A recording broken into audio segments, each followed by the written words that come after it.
Salam, selamat malam. Jumpa kembali dengan saya Z Ferry dalam Renungan Malam Pendeta Dr. Erastus Sabdono. Malam hari ini berjudul Jangan Mengatur Tuhan. Di dalam Injil Matius 6 ayat 32, Tuhan Yesus berkata, "Itu dicari bangsa-bangsa yang tidak mengenal Allah."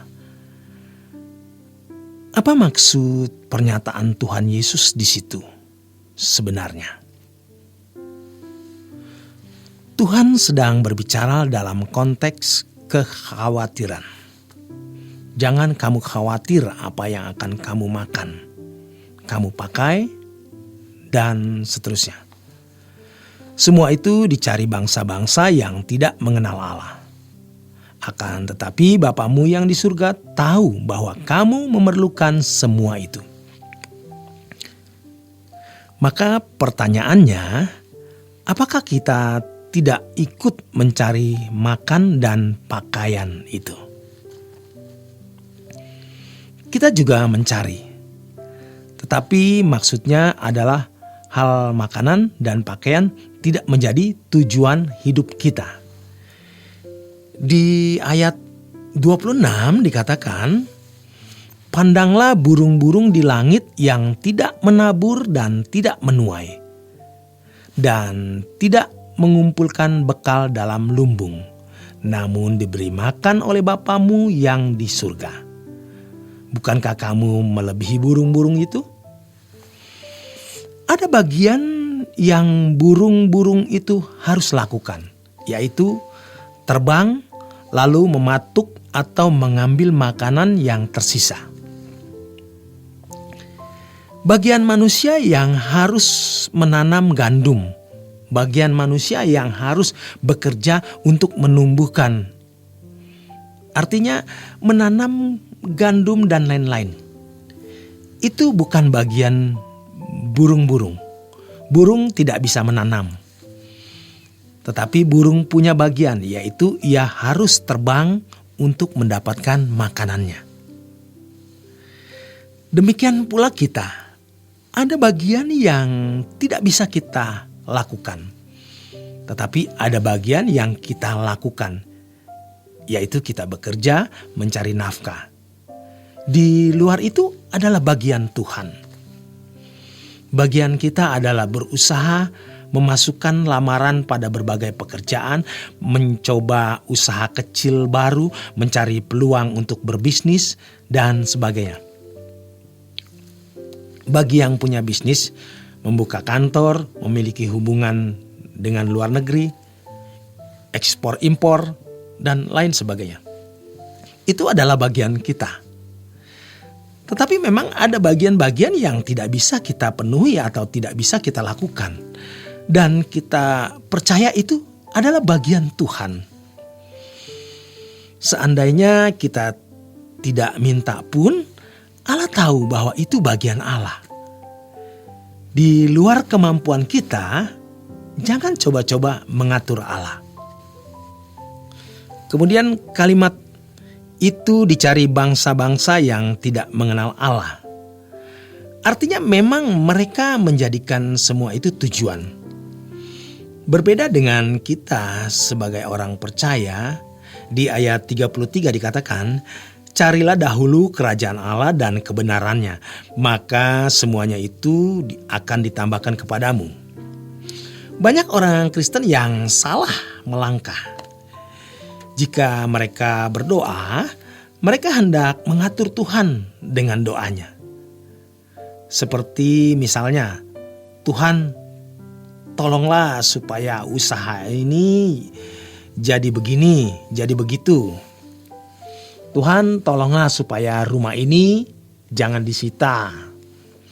Tuhan, tolonglah supaya begini, begitu."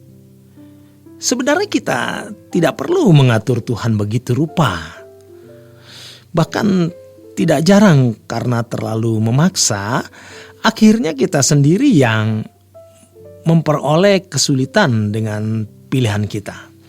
Misalnya, karena kita terlalu berambisi untuk masuk dalam kantor pemerintahan tertentu, kemudian kita tergoda untuk korupsi, lalu masuk penjara. Di situ kita akan terlibat dalam skandal atau perselingkuhan dan lain-lain. Di situ akan bertemu orang-orang jahat yang akan mencelakai atau mencederai kita. Tuhan tahu itu. Itu di luar kemampuan kita. Maka tidak jarang Tuhan seolah mengabaikan doa kita. Sebab Ia tahu bahwa itu membahayakan kita. Membahayakan. Oleh karenanya tidak perlu mengatur dan memaksa Tuhan memenuhi keinginan kita. Penuhi bagian kita dan biarkan Allah memenuhi bagiannya. Yang menjadi tujuan kita adalah kerajaan surga. Maksudnya adalah bagaimana kita menjadi anggota keluarga kerajaan surga. Karena bagi umat perjanjian baru, itu standarnya bukan masyarakat, melainkan dimuliakan bersama Tuhan Yesus yang memerintah sebagai Raja. Dan kita akan menjadi hakim-hakim. Jadi yang kita persoalkan adalah bagaimana menjadi anggota keluarga kerajaan Allah, kerajaan surga. Itu yang kita gumuli, itu yang kita cari. Kalau kita sekarang ini bisnis, kita bekerja, kita berdagang, kita membesarkan anak-anak dengan segala aktivitasnya, itu bukanlah tujuan. Tujuan kita adalah bagaimana menjadi anggota keluarga kerajaan surga yang baik.